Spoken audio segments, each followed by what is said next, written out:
नमस्कार मु जितेंद्र आपण मानक स्वागत करुच्ची दैनिक न्यूज ओडिया चैनल को। तो आज सारा दिन कौन सब बछा बछा और टॉप न्यूज गुड़िक रही चलते संपूर्ण भिडियो जानी नवा।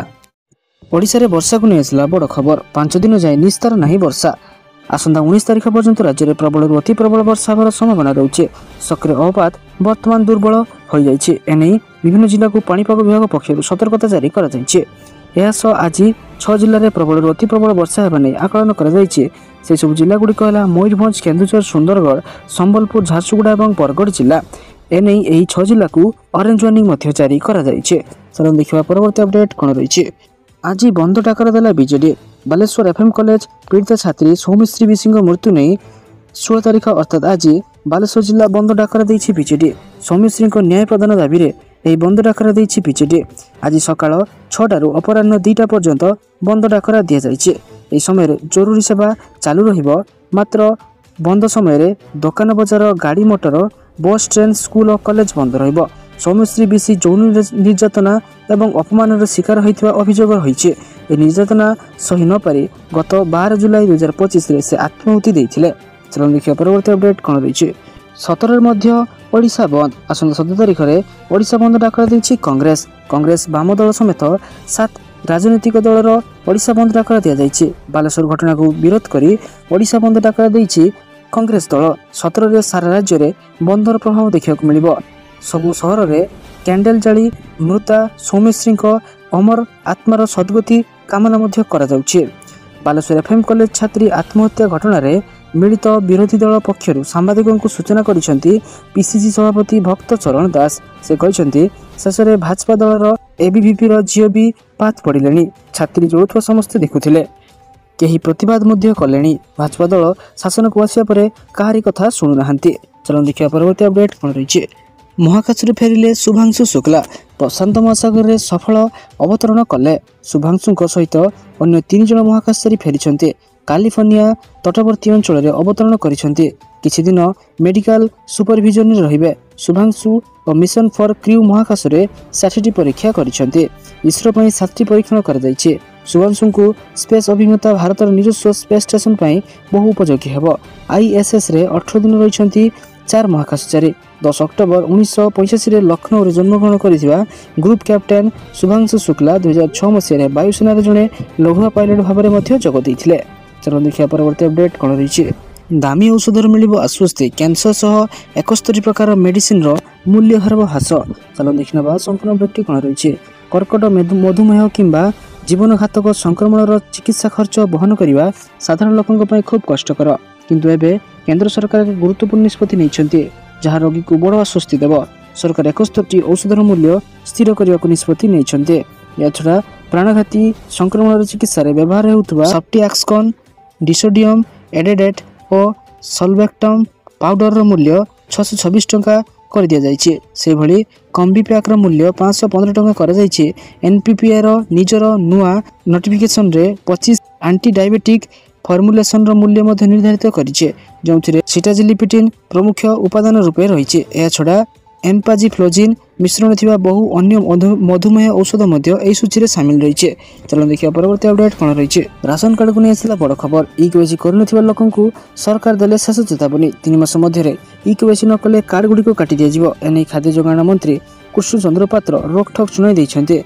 राज्य राशन कार्ड पर 20,58,000 लोक इकेवाईसी करना। इकेवाईसी कर लोकों चाउल बंद कर दि जाइए। यदि चाउल जाऊनी से इकेवाईसी कले सरकार चाउल देवे। इकेवाईसी कर लोकों 3 मास अपेक्षा कर सरकार। 3 मास इकेवाईसी न कले कार्ड गुड़िक संपूर्ण रूप काटी दिया। नेटवर्क नथिबा जिला मानक नेटवर्क व्यवस्था कर जाइए। से भली 5 वर्ष अधिक बयसर पिला माने राशन कार्ड सामिल हेबे बोली विभागीय मंत्री सूचना देइछन्ते। चलो देखिए परवर्ती अपडेट कौन रही। रिल्स कले सरकार देवे 15,000 टंका। चलो देखना संपूर्ण अपडेट कौन रही। केंद्र सरकार द्वारा आरंभ होता डिजिटल इंडिया कार्यक्रम को 10 वर्ष पूर्ण होइछे। केंद्र सरकार गठन करने पर प्रधानमंत्री नरेंद्र मोदी सरकार 2015 जुलाई 1 रे डिजिटल इंडिया कार्यक्रम आरंभ करथिले। यह रिल्स प्रतियोगिता जुलाई 1 तारिख आरंभ होइथिला एवं अगस्त 1 तारिख पर्यंत चलिबो। यह प्रतियोगिता अधीन में अंशग्रहण करने को नागरिक मानक निमंत्रण करा जाइछे। ଆପଣଙ୍କୁ ଏପରି ଏକ ରିଲ୍ କରିବାକୁ ପଡ଼ିବ ଯାହା ଦେଖାଇବ ଯେ ଡିଜିଟାଲ ଇଣ୍ଡିଆ ଆପଣଙ୍କ ଜୀବନକୁ କିପରି ସକାରାତ୍ମକ ଭାବେ ପ୍ରଭାବିତ କରିছে। ସରକାରୀ ସେବା ପାଇଁ ଅନଲାଇନ୍ ପ୍ରବେଶଠାରୁ ଆରମ୍ଭ କରି ଡିଜିଟାଲ ଶିକ୍ଷା, ସ୍ୱାସ୍ଥ୍ୟସେବା କିମ୍ବା ଆର୍ଥିକ ଉପକରଣ ଲାଭ ପର୍ଯ୍ୟନ୍ତ ପ୍ରତ୍ୟେକ ରିଲ୍ ସାରା ଦେଶରେ ପ୍ରଯୁକ୍ତିବିଦ୍ୟା କିପରି ନାଗରିକଙ୍କୁ ସଶକ୍ତ କରିଛି ତାହା ଉପରେ ଆଲୋକପାତ କରିବ। କେନ୍ଦ୍ର ସରକାର ଏହି ପ୍ରତିଯୋଗିତା ଅଧୀନରେ ପୁରସ୍କାର ମଧ୍ୟ ଦେବେ। ଶ୍ରେଷ୍ଠ 10 ଜଣ ବିଜେତାଙ୍କୁ ପ୍ରତ୍ୟେକଙ୍କୁ 15,000 ଟଙ୍କା, ତାପରେ 25 ଜଣ ବିଜେତାଙ୍କୁ ପ୍ରତ୍ୟେକଙ୍କୁ 10,000 ଟଙ୍କା ଏବଂ ପରବର୍ତ୍ତୀ 50 ଜଣ ବିଜେତାଙ୍କୁ ପ୍ରତ୍ୟେକଙ୍କୁ 5,000 ଟଙ୍କା ପ୍ରଦାନ କରାଯିବ। ରିଲ୍ଟି ପ୍ରୋଟେକ୍ଟ ମୋଡ୍ରେ ଏବଂ MP4 ଫାଇଲ୍ରେ ତିଆରି ହେବା ଉଚିତ। ଏହି ପ୍ରତିଯୋଗିତା ସମ୍ବନ୍ଧୀୟ ଅଧିକ ସୂଚନା ପାଇବା ପାଇଁ ଆପଣମାନେ www.mygov.in ୱେବସାଇଟ୍ରେ ଯାଇ ସମ୍ପୂର୍ଣ୍ଣ ତଥ୍ୟ ଜାଣିପାରିବେ। ଚାଲନ୍ତୁ ଦେଖିବା ପରବର୍ତ୍ତୀ ଅପଡେଟ୍ କ'ଣ ରହିଛି। ବିଦ୍ୟୁତ ବିଲ୍ରେ ବଡ଼ ଆଶ୍ୱସ୍ତି। ଭାରତ ସରକାର ନେଲେ ବଡ଼ ନିଷ୍ପତ୍ତି। କମିଯିବ ବିଦ୍ୟୁତ ବିଲ୍। ପ୍ରତି ମାସରେ ବଢ଼ୁଥିବା ବିଦ୍ୟୁତ ବିଲ୍କୁ ନେଇ ଅସୁବିଧାର ସମ୍ମୁଖୀନ ହେଉଥିବା ବ୍ୟକ୍ତିଙ୍କ ପାଇଁ ଏହା ଏକ ଆଶ୍ୱସ୍ତିକର ଖବର ଅଟେ। ଭାରତ ସରକାର କୋଇଲା ଆଧାରିତ ବିଦ୍ୟୁତ କେନ୍ଦ୍ର ପାଇଁ ଫ୍ଲୁ ଗ୍ୟାସ୍ ଡିସଲଫରାଇଜେସନ ନିୟମରେ ଗୁରୁତ୍ୱପୂର୍ଣ୍ଣ ପରିବର୍ତ୍ତନ କରିଛନ୍ତି, ଯଦ୍ୱାରା ଆଗାମୀ ସମୟରେ ବିଦ୍ୟୁତର ମୂଲ୍ୟ ପ୍ରତି ୟୁନିଟ୍ 25ରୁ 30 ପଇସା ହ୍ରାସ ହୋଇପାରିବ। ସରକାରୀ ଅଧିକାରୀଙ୍କ ଅନୁଯାୟୀ FGT ସିଷ୍ଟମ ସ୍ଥାପନ ଏବଂ ଚଳାଇବାରେ ବିପୁଳ ପରିମାଣରେ ଖର୍ଚ୍ଚ ହେଉଛି, ଯାହା ପୂର୍ବରୁ ବିଦ୍ୟୁତ ଉତ୍ପାଦନ ଖର୍ଚ୍ଚ ବୃଦ୍ଧି କରୁଥିଲା। ବର୍ତ୍ତମାନ ଅଧିକାଂଶ ପ୍ଲାଣ୍ଟକୁ ଏଥିରୁ ମୁକ୍ତ କରିଦିଆଯାଇଛି, ଯଦ୍ୱାରା ଏହା ବିଦ୍ୟୁତ ଉତ୍ପାଦନ ଶସ୍ତା କରିବ ଏବଂ ସାଧାରଣ ଲୋକମାନେ ଏଥିରୁ ଲାଭ ପାଇପାରିବେ। ଏବେ ଆକଳନ କରାଯାଇଛି ଯେ ଏହା ବିଦ୍ୟୁତ ମୂଲ୍ୟ ପ୍ରତି ୟୁନିଟ୍ 25ରୁ 30 ପଇସା ହ୍ରାସ କରିବ। ଚାଲନ୍ତୁ ଦେଖିବା ପରବର୍ତ୍ତୀ ଅପଡେଟ୍ କ'ଣ ରହିଛି। ଅଲିମ୍ପିକ 2028ର ଆସିଲା କ୍ରିକେଟ ମ୍ୟାଚ୍ର ସୂଚୀ। 128 ବର୍ଷର ଦୀର୍ଘ ବ୍ୟବଧାନ ପରେ କ୍ରିକେଟ ଖେଳ 2028 ଲସ୍ ଆଞ୍ଜେଲସ୍ ଅଲିମ୍ପିକ୍ସକୁ ଫେରିବାକୁ ଯାଉଛି। ଆନ୍ତର୍ଜାତୀୟ ଅଲିମ୍ପିକ କମିଟି IOC ଏହାକୁ ଅନୁମୋଦନ କରିବା ପରେ ଏହାର କାର୍ଯ୍ୟସୂଚୀ ମଧ୍ୟ ପ୍ରକାଶ ପାଇଛି। ଏହି ଟୁର୍ଣ୍ଣାମେଣ୍ଟ T20 ଫର୍ମାଟରେ ଖେଳାଯିବ ଏବଂ ଏଥିରେ ପୁରୁଷ ଏବଂ ମହିଳା ଉଭୟ ବର୍ଗରେ 6ଟି ଲେଖାଏଁ ଦଳ ଅଂଶଗ୍ରହଣ କରିବେ। ପ୍ରତ୍ୟେକ ଦଳରେ 15 ଜଣ ଖେଳାଳି ରହିବେ। ଆୟୋଜକ ଦେଶ ହୋଇଥିବାରୁ ଆମେରିକା ସିଧାସଳଖ ଯୋଗ୍ୟତା ପାଇବାର ସମ୍ଭାବନା ମଧ୍ୟ ରହୁଛି। ସମସ୍ତ କ୍ରିକେଟ ମ୍ୟାଚ୍ ଲସ୍ ଆଞ୍ଜେଲସ୍ ଠାରୁ ପ୍ରାୟ 50 କିଲୋମିଟର ଦୂରରେ ଥିବା ପମୋନାର ଫାୟାରଗ୍ରାଉଣ୍ଡସରେ ନିର୍ମିତ ଏକ ଅସ୍ଥାୟୀ ଷ୍ଟାଡିୟମରେ ଆୟୋଜିତ ହେବ। ଚାଲନ୍ତୁ ଦେଖିବା ପରବର୍ତ୍ତୀ ଅପଡେଟ୍ କ'ଣ ରହିଛି। ଆଜି ବିଜେଡି ବନ୍ଦ ଡାକରାକୁ ଦୃଷ୍ଟିରେ ରଖି ସରକାରୀ କର୍ମଚାରୀଙ୍କ ପାଇଁ ଗାଇଡଲାଇନ୍ ଜାରି କରିଛନ୍ତି ରାଜ୍ୟ ସରକାର। ସରକାରୀ କର୍ମଚାରୀ ସକାଳ 9:30 ସୁଦ୍ଧା କାର୍ଯ୍ୟାଳୟ ଆସିବାକୁ ନିର୍ଦ୍ଦେଶ ଦିଆଯାଇଛି। 9:30 ପରେ ବନ୍ଦ ରହିବ ଲୋକସଭା ଭବନ ଫ୍ରଣ୍ଟ ଗେଟ୍। ଖରାବେଳେ ଭବନ, ରାଜୀବ ଭବନ, କୃଷି ଭବନ କର୍ମଚାରୀଙ୍କୁ ବିଭାଗ ପକ୍ଷରୁ ପରାମର୍ଶ ଦିଆଯାଇଛି। ପ୍ରବେଶ ସମୟରେ ପରିଚୟ ପତ୍ର ଏବଂ ପାସ୍ ବାଧ୍ୟତାମୂଳକ। ଫକୀରମୋହନ ସ୍ୱୟଂଶାସିତ କଲେଜ ଛାତ୍ରୀଙ୍କ ମୃତ୍ୟୁ ପରେ ପୀଡ଼ିତାଙ୍କୁ ନ୍ୟାୟ ଦେବାରେ ବିଜେଡି ଆଜି ବାଲେଶ୍ୱର ବନ୍ଦ ଡାକରା ଦେଇଛି। ଜରୁରୀ ସେବାକୁ ଛାଡ଼ିଦେଲେ ଜିଲ୍ଲାରେ ସ୍କୁଲ, କଲେଜ ଏବଂ କାର୍ଯ୍ୟାଳୟ ସବୁ ବନ୍ଦ ରହିବ। ସକାଳ 6ଟାରୁ ଅପରାହ୍ନ 2ଟା ପର୍ଯ୍ୟନ୍ତ ବିରୋଧୀ ବିଜେଡି ବନ୍ଦ ଡାକରା ଦେଇଛି। ଚାଲନ୍ତୁ ଦେଖିବା ପରବର୍ତ୍ତୀ ଅପଡେଟ୍ କ'ଣ ରହିଛି। ମୋଦିଙ୍କୁ ବାଂଲାଦେଶର 1000 କିଲୋର ଆମ୍ବ ଉପହାର। ବାଂଲାଦେଶର ଅନ୍ତରୀଣ ସରକାର ପ୍ରମୁଖ ପ୍ରଫେସର ମହମ୍ମଦ ୟୁନୁସ ହରିଭଙ୍ଗା କିସମର 1 କୁଇଣ୍ଟାଲ ଆମ୍ବ ଭାରତ ପଠାଇଛନ୍ତି। ଏହାକୁ ପ୍ରଧାନମନ୍ତ୍ରୀ ମୋଦି, ଭାରତର ରାଜନୈତିକ ନେତା ଏବଂ ଅନ୍ୟ ଅଧିକାରୀମାନଙ୍କୁ ଉପହାର ଭାବେ ପ୍ରଦାନ କରାଯିବ। ଭାରତ ସହ ସମ୍ପର୍କକୁ ମଜବୁତ କରିବା ପ୍ରୟାସରେ ବାଂଲାଦେଶ ଏହି ଆମ୍ବ କୂଟନୀତି ଆପଣେଇଛି। ୟୁନୁସ ସରକାର କେବଳ ଭାରତ ସରକାରଙ୍କୁ ନୁହେଁ, ପଶ୍ଚିମବଙ୍ଗର ମୁଖ୍ୟମନ୍ତ୍ରୀ ମମତା ବାନାର୍ଜୀ ଏବଂ ତ୍ରିପୁରା ମୁଖ୍ୟମନ୍ତ୍ରୀ ମାଣିକ ସାହାଙ୍କୁ ମଧ୍ୟ ହରିଭଙ୍ଗା ଆମ୍ବ ପଠାଇଛନ୍ତି। ବାଂଲାଦେଶର ହରିଭାଙ୍ଗକୁ ସବୁଠାରୁ ଭଲ ଗୁଣବତ୍ତା ସମ୍ପନ୍ନ ଆମ୍ବ ଭାବେ ବିବେଚନା କରାଯାଏ। ଭାରତରେ ଏହାକୁ ଖୁବ୍ ପସନ୍ଦ ମଧ୍ୟ କରାଯାଏ। ବାଂଲାଦେଶୀ ଗଣମାଧ୍ୟମ ରିପୋର୍ଟ ଅନୁସାରେ ବାଂଲାଦେଶ ଉଚ୍ଚାୟୋଗର ଜଣେ ଅଧିକାରୀ କହିଛନ୍ତି ଏହି ଆମ୍ବକୁ ସଦ୍ଭାବନାର ପ୍ରତୀକ ରୂପେ ଭାରତକୁ ପଠାଯାଇଛି। ଚାଲନ୍ତୁ ଦେଖିବା ପରବର୍ତ୍ତୀ ଅପଡେଟ୍ କ'ଣ ରହିଛି। 1.5 ଲକ୍ଷ ଟଙ୍କିଆ ଫୋନ୍ ଧରିବେ ମୁଖ୍ୟମନ୍ତ୍ରୀ। ଦିଲ୍ଲୀ ସରକାର ଏହି ନୂତନ ନିୟମ ଲାଗୁ କରିଛନ୍ତି, ଯାହା ଅନୁଯାୟୀ ମୁଖ୍ୟମନ୍ତ୍ରୀ ଏବଂ କ୍ୟାବିନେଟ୍ ମନ୍ତ୍ରୀମାନେ ସରକାରୀ ଅର୍ଥରେ ଦାମୀ ମୋବାଇଲ ଫୋନ୍ କିଣିପାରିବେ। ଏହା ସହିତ ସେମାନଙ୍କର ବାସଭବନରେ ଥିବା ଲ୍ୟାଣ୍ଡଲାଇନ୍ ବିଲ୍ର ସମ୍ପୂର୍ଣ୍ଣ ଖର୍ଚ୍ଚ ମଧ୍ୟ ସରକାର ବହନ କରିବେ। ସାଧାରଣ ପ୍ରଶାସନ ବିଭାଗ ଦ୍ୱାରା ଜାରି କରାଯାଇଥିବା ନୂତନ ନିୟମ ଅନୁଯାୟୀ ମୁଖ୍ୟମନ୍ତ୍ରୀ ରେଖା ଗୁପ୍ତା ବର୍ତ୍ତମାନ 1.5 ଲକ୍ଷ ଟଙ୍କା ପର୍ଯ୍ୟନ୍ତ ମୋବାଇଲ ଫୋନ୍ କିଣିପାରିବେ, ଯେତେବେଳେ କି କ୍ୟାବିନେଟ୍ ମନ୍ତ୍ରୀଙ୍କ ପାଇଁ ଏହା ସୀମା 1,25,000 ଟଙ୍କା ପର୍ଯ୍ୟନ୍ତ ରଖାଯାଇଛି। ଏହା 2013 ମସିହାର ଏକ ଦଶନ୍ଧି ପୁରୁଣା ସର୍କୁଲାରକୁ ବଦଳାଇଛି।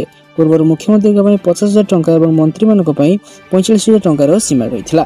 ଚାଲନ୍ତୁ ଦେଖିବା ପରବର୍ତ୍ତୀ ଅପଡେଟ୍ କ'ଣ ରହିଛି। ରେଳବାଇ ଚାକିରି ପାଇଁ ଆସିଲା ବଡ଼ ଖବର। ଭାରତୀୟ ରେଳବାଇ ମମ୍ପର ନିଯୁକ୍ତି ବାହାର କରୁଛି। ମାର୍ଚ୍ଚ 2024 ସୁଦ୍ଧା ଭାରତୀୟ ରେଳବାଇ 1 ଲକ୍ଷ ପଦବୀରେ ନିଯୁକ୍ତି ଦେବାକୁ ଯାଉଛି। ପ୍ରକୃତରେ 2024 ମସିହାରେ ରେଳବାଇ ବୋର୍ଡ ନିଯୁକ୍ତି କ୍ୟାଲେଣ୍ଡର ପ୍ରକାଶ କରିଥିଲା, ଯେଉଁଥିରେ 1,08,324 ପଦବୀ ଖାଲି ପାଇଁ ନିଯୁକ୍ତି ଘୋଷଣା କରାଯାଇଥିଲା। ଭାରତୀୟ ରେଳବାଇରେ ନିଯୁକ୍ତି ପ୍ରକ୍ରିୟା ଚାଲିଛି, ଯେଉଁଥିରେ କିଛି ପରୀକ୍ଷାର ବିଜ୍ଞପ୍ତି ଜାରି କରାଯାଇଛି ଏବଂ ପରୀକ୍ଷା ମଧ୍ୟ କରାଯାଇଛି। ସେହିଭଳି ପୂର୍ବରୁ ପରୀକ୍ଷାରେ ଜଣେ ପରୀକ୍ଷାର୍ଥୀ କୌଣସି ପ୍ରକାର ଇଲେକ୍ଟ୍ରୋନିକ୍ ଗ୍ୟାଜେଟ୍ ଲୁଚାଇ ରଖିପାରନ୍ତି ବୋଲି ଆଶଙ୍କା କରି ରେଳବାଇ ପରୀକ୍ଷାରେ ଧାର୍ମିକ ପ୍ରତୀକ ପିନ୍ଧିବାକୁ ଅନୁମତି ଦିଆଯାଉନଥିଲା। ତଥାପି ଏବେ ପ୍ରାର୍ଥୀଙ୍କ ବିଶ୍ୱାସକୁ ଧ୍ୟାନରେ ରଖି ରେଳବାଇ ଏହି ପ୍ରତିବନ୍ଧକକୁ ହଟାଇ ଦେଇଛି। ଚାଲନ୍ତୁ ଦେଖିବା ପରବର୍ତ୍ତୀ ଅପଡେଟ୍ କ'ଣ ରହିଛି। ଚାଷୀମାନଙ୍କ ପାଇଁ ଆରବିଆଇର ବଡ଼ ଘୋଷଣା। ଦେଶରେ ଅନେକ କୃଷକଙ୍କ ପାଖରେ ଚାଷୀ ପାଇଁ ନିବେଶ କରିବାର ଆର୍ଥିକ ସାମର୍ଥ୍ୟ ନଥାଏ। ଏପରି ପରିସ୍ଥିତିରେ ସେମାନେ ଋଣ ନେଇ ଚାଷ କରିବାକୁ ଚାହାନ୍ତି। ଏହାକୁ ଦୃଷ୍ଟିରେ ରଖି ଭାରତୀୟ ରିଜର୍ଭ ବ୍ୟାଙ୍କ ଆରବିଆଇ ଛୋଟ ଛୋଟ କୃଷକମାନଙ୍କ ପାଇଁ ଏକ ନିୟମ ଜାରି କରିଛନ୍ତି। ସୁନା ଏବଂ ରୂପା ବନ୍ଧକ ରଖି ମିଳିବ ଋଣ। ଆରବିଆଇର ନୂଆ ନିୟମ ଅନୁସାରେ କୃଷକମାନେ ଏବେ କୃଷି ଋଣ ନେବା ପାଇଁ ନିଜର ସୁନା କିମ୍ବା ରୂପା ବନ୍ଧକ ରଖିପାରିବେ। ପୂର୍ବରୁ ବିନା ବନ୍ଧକରେ ଋଣ ନେବା ପାଇଁ ଏକ ନିର୍ଦ୍ଦିଷ୍ଟ ସୀମା ଥାଏ, କିନ୍ତୁ ନୂଆ ନିୟମରେ କୃଷକମାନେ ନିଜ ଇଚ୍ଛା ଅନୁସାରେ ସୁନା କିମ୍ବା ରୂପା ବନ୍ଧକ ରଖି ଋଣ ନେଇପାରିବେ। ଏହି ନିୟମ ଦ୍ୱାରା ଛୋଟ ଛୋଟ କୃଷକଙ୍କୁ ଋଣ ପାଇବାରେ ସହାୟତା ମିଳିପାରିବ। ଚାଲନ୍ତୁ ଦେଖିବା ପରବର୍ତ୍ତୀ ଅପଡେଟ୍ କ'ଣ ରହିଛି। ଆୟୁଷ୍ମାନ କାର୍ଡରେ ଏହିସବୁ ରୋଗରେ ହେବ ମାଗଣା ଚିକିତ୍ସା। ଆୟୁଷ୍ମାନ ଭାରତ ଯୋଜନା କାର୍ଡ ହେଉଛି ଭାରତ ସରକାରଙ୍କ ପ୍ରମୁଖ ସ୍ୱାସ୍ଥ୍ୟ ବୀମା ଯୋଜନା। ଏହି ଯୋଜନା ଅଧୀନରେ ଦେଶର ଲକ୍ଷ ଲକ୍ଷ ଗରିବ ଏବଂ ଅସହାୟ ଲୋକଙ୍କୁ ବାର୍ଷିକ 5 ଲକ୍ଷ ପର୍ଯ୍ୟନ୍ତ ମାଗଣା ଚିକିତ୍ସା ଯୋଗାଇ ଦିଆଯାଇପାରୁଛି। ତ ଚାଲନ୍ତୁ ଜାଣିନେବା କେଉଁ ରୋଗଗୁଡ଼ିକ ସବୁ ଏଥିରେ ଚିକିତ୍ସା ହୋଇପାରିବ। ହୃଦରୋଗ, କ୍ୟାନ୍ସର ଚିକିତ୍ସା, ସ୍ନାୟୁ ରୋଗ, ବୃକକ ଏବଂ ମୂତ୍ର ରୋଗ, ଲିଭର ଏବଂ ପେଟ ରୋଗ, ଶ୍ୱାସ ରୋଗ, ହାଡ଼ ଏବଂ ସନ୍ଧି ସମସ୍ୟା, ସ୍ତ୍ରୀ ଏବଂ ପ୍ରସୂତି ରୋଗ, ଶିଶୁ ରୋଗ, ସଂକ୍ରାମକ ରୋଗ, ହର୍ମୋନ୍ ଏବଂ ମେଟାବଲିକ୍ ରୋଗ, ମାନସିକ ସ୍ୱାସ୍ଥ୍ୟ। ଏହିସବୁ ଚିକିତ୍ସା ଗୁଡ଼ିକ ଆପଣମାନେ ଆୟୁଷ୍ମାନ କାର୍ଡରେ ବିନା ମୂଲ୍ୟରେ ଚିକିତ୍ସା କରାଇପାରିବେ। ସାରାଦିନ ଭିଡ଼ିଓ ବଛା ବଛା ଏବଂ ଗୁରୁତ୍ୱପୂର୍ଣ୍ଣ ଖବର ଜାଣିବା ପାଇଁ ଆମ ଚ୍ୟାନେଲକୁ ସବସ୍କ୍ରାଇବ୍ କରି ରଖନ୍ତୁ ଏବଂ ଆମ ଭିଡ଼ିଓ ଗୋଟେ ଲାଇକ୍ କରିଦିଅନ୍ତୁ। ଧନ୍ୟବାଦ।